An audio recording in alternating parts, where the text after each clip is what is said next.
بحکم احادیث ایمان یہ ہے کہ ہو سب سے بڑھ کر محبت نبی کی۔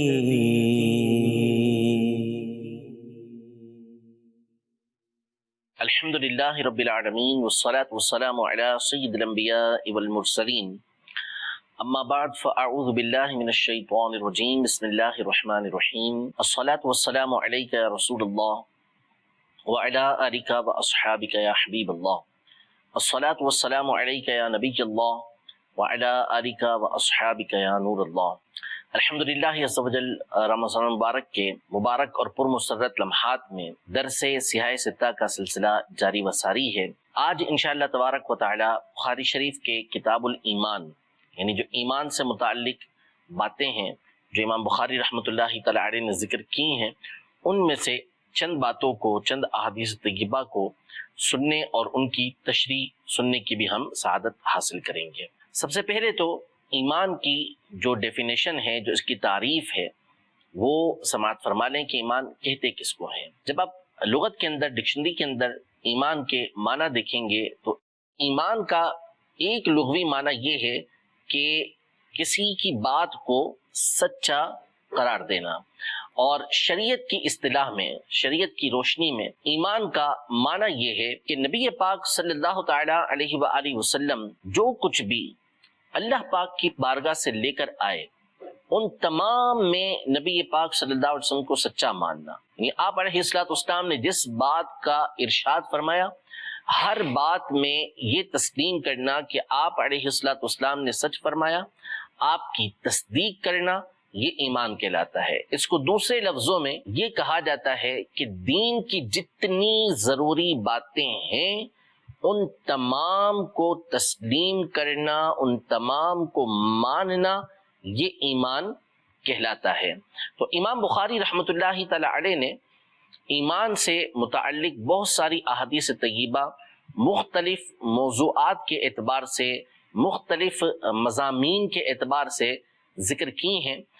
جن میں سے چند ایک میں آپ کے سامنے عرض کرتا ہوں۔ سب سے پہلے اور بنیادی چیز امام بخاری رحمۃ اللہ تعالی علیہ نے سب سے پہلی حدیث مبارکہ یہ ذکر کی کہ بنی الاسلام علی خمس، اسلام کی بنیاد 5 چیزوں کے اوپر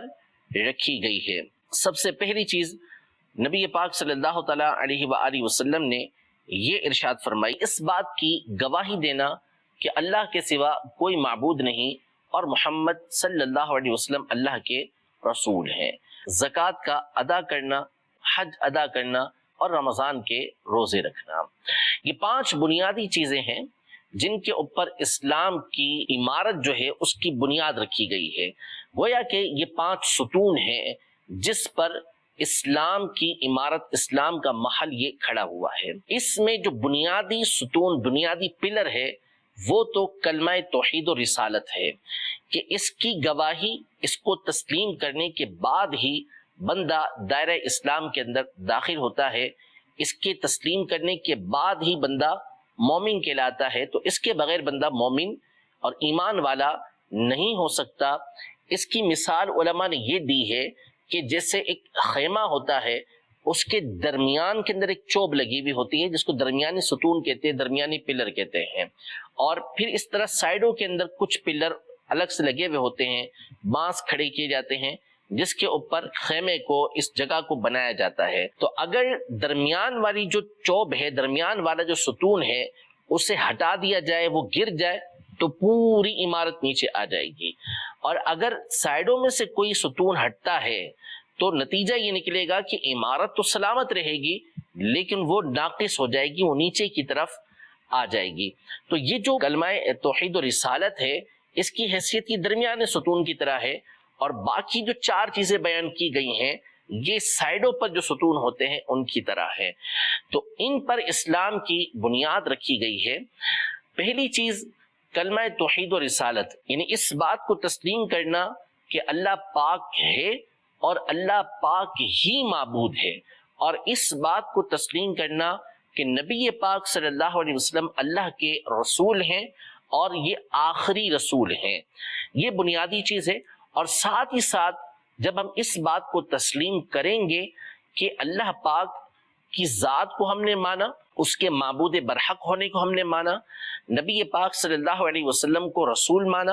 تو نتیجہ یہ نکلے گا کہ جو احکام، جو باتیں انہوں نے ارشاد فرمائی ہیں ان تمام کو بھی تسلیم کرنا، کہ انہوں نے جو کچھ فرمایا وہ سچ اور حق ہے، ہم اسے تسلیم کرتے ہیں، ہم اسے مانتے ہیں۔ یہ ہے اللہ اور اس کے رسول کو ماننے کا مطلب، ان پر ایمان لانے کا مطلب۔ یہ نہیں کہ فقط اللہ پاک کی ذات کو مان لیا، رسول پاک صلی اللہ علیہ وسلم کی ذات کو مان لیا، باقی وہ جو کچھ ارشاد فرما رہے اس کو ماننا ہی نہ، یعنی اس کو سچا تسلیم ہی نہ کرنا،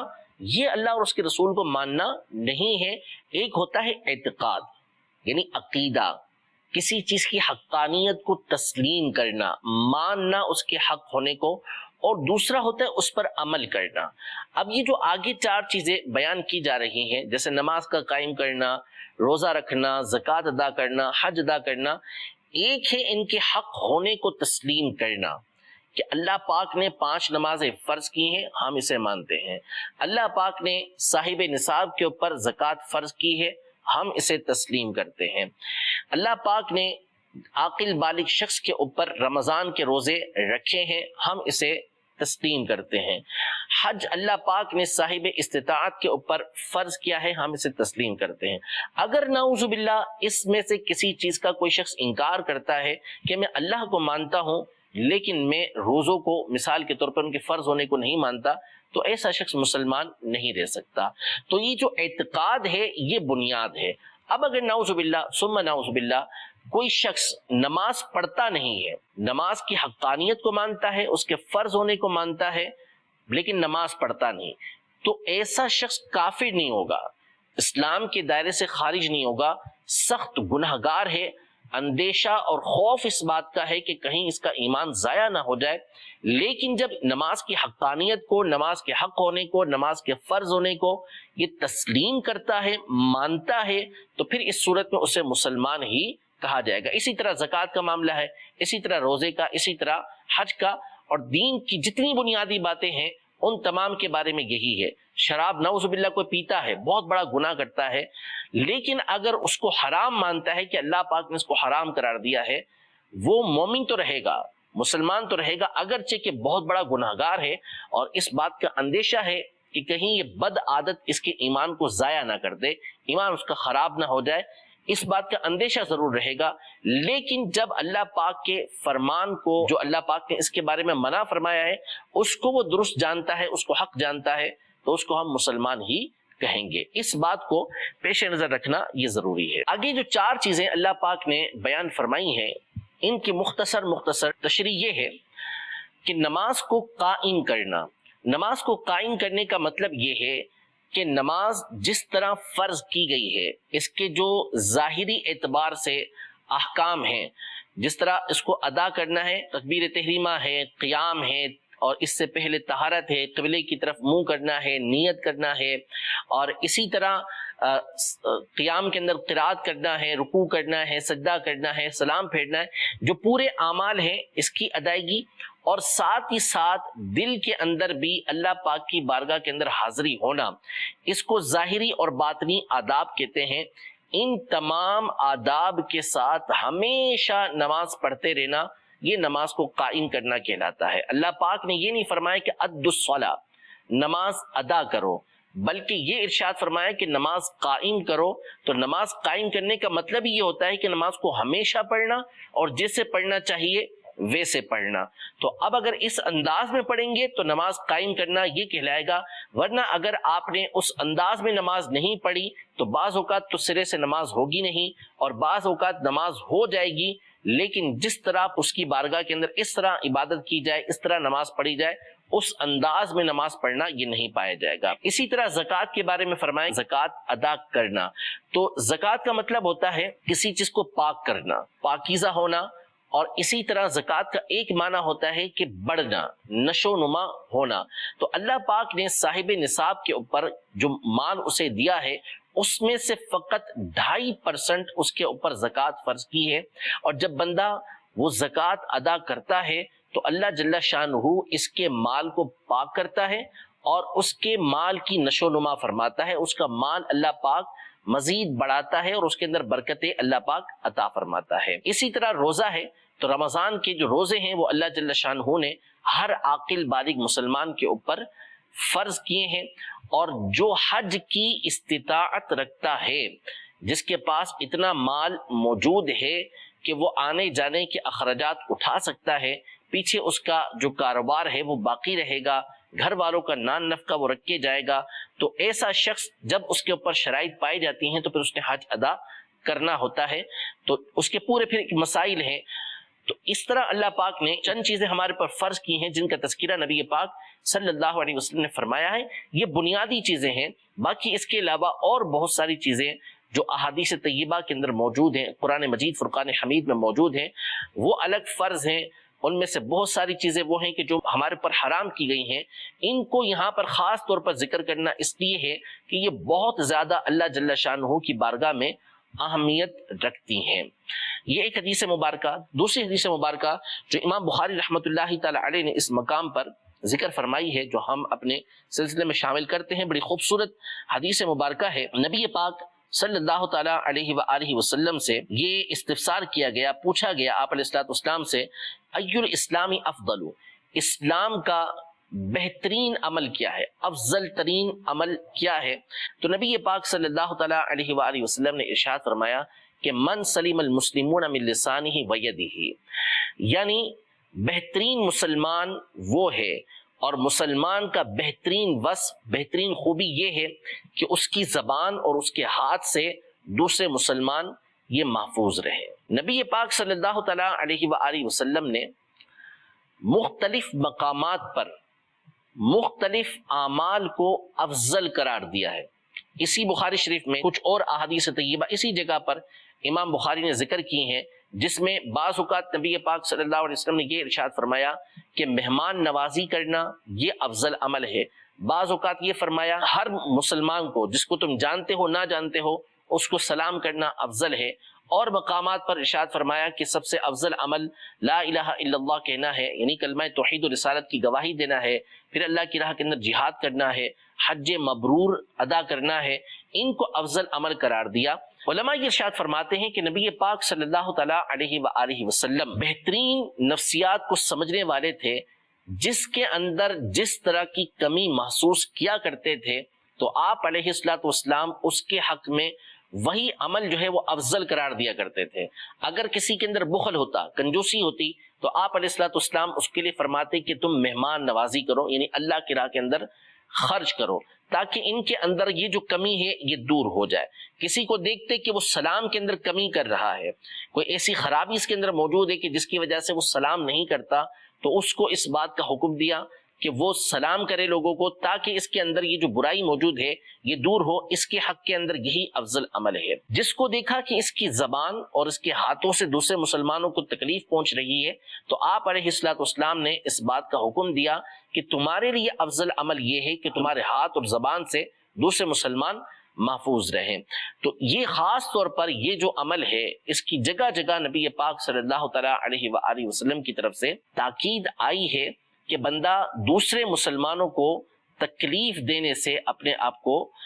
دور کرے۔ آپ علیہ السلام نے اس زمانے کے اعتبار سے یہ ارشاد فرمایا کہ جب کوئی بندہ مسجد کے اندر آئے یا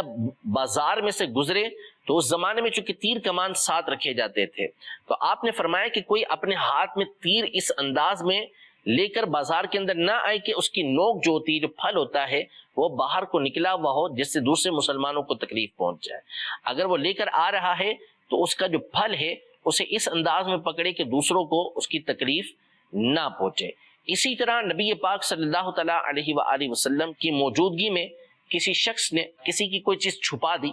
تو آپ علیہ السلام نے اس کے اوپر سخت تنبیہ فرمائی اور فرمایا کہ کسی مسلمان کے لیے حلال نہیں کہ وہ دوسرے مسلمان کی کسی چیز کو اس کی رضامندی کے بغیر لے۔ کسی نے کسی کو ڈرایا تو آپ علیہ السلام نے اس پر تنبیہ فرمائی کہ اس طرح کرنا کسی مسلمان کے لیے حلال نہیں ہے۔ یہاں بنیاد نبی پاک صلی اللہ علیہ وسلم نے ذکر کی کہ نہ آپ اپنی زبان کے ذریعے کسی کو تکلیف دے سکتے ہیں، نہ ہاتھوں کے ذریعے کسی کو تکلیف دے سکتے ہیں۔ بہت ہی خوبصورت بات علماء نے یہ ارشاد فرمائی، نبی پاک صلی اللہ تعالیٰ علیہ وآلہ وسلم نے ان دو حصوں کا کیوں ذکر کیا؟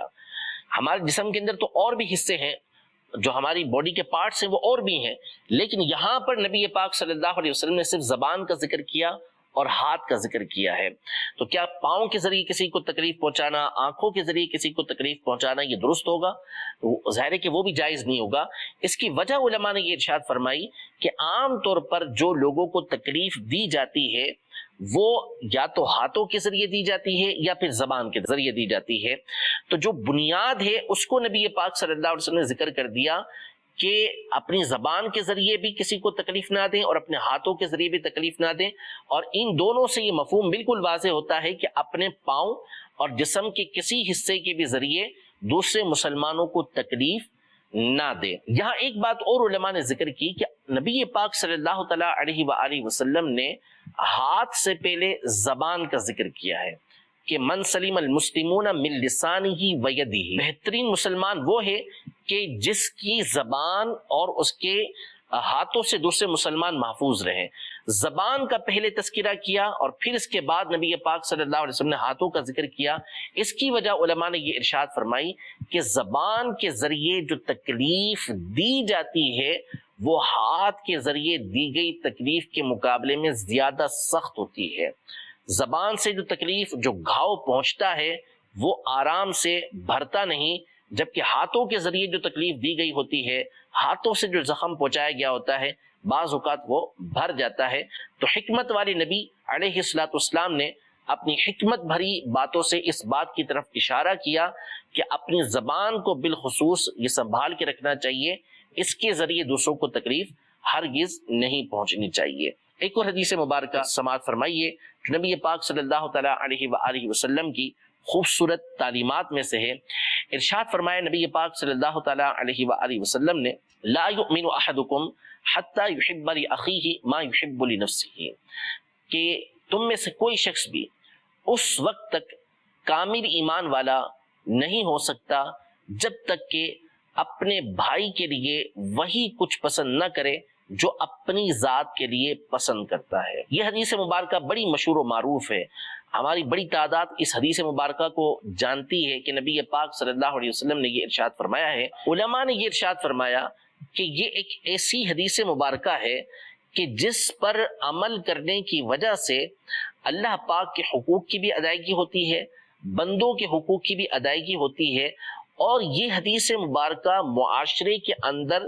امن و سکون اور سلامتی کی ضامن ہے کہ اگر اس حدیث مبارکہ کو لوگ اپنا مقصد بنا لیں اور اسی کے مطابق زندگی گزاریں تو کسی طرح بھی ہمارے معاشرے کے اندر بے سکونی نہیں ہوگی، کوئی ہمارے یہاں پر لڑائی جھگڑا نہیں ہوگا، کوئی ایک دوسرے کو تکلیف پہنچانے والا نہیں ہوگا۔ اہل جنت جب جنت کے اندر داخل ہوں گے تو ان تمام کے دل یکساں ہوں گے، ایک جیسے سب کے دل ہوں گے، کسی طرح کی کوئی خرابی ان کے دلوں کے اندر موجود نہیں ہوگی، ایک دوسرے کے لیے الفتیں اور محبتیں ان کے دلوں کے اندر ہوں گی، حتیٰ کہ جو جنتی اعلیٰ مرتبے پر ہوگا، نیچے والا جو جنتی ہوگا جب اسے دیکھے گا تو اس کے دل کے اندر کوئی حسد اس کے لیے پیدا نہیں ہوگا، وہ اپنی نعمتوں کے اندر خوش ہوگا۔ اللہ پاک وہاں دلوں کے اندر جو کینہ، جو بغض، جو عداوتیں ہوتی ہیں، سب سے دلوں کو پاک صاف رکھے گا۔ اس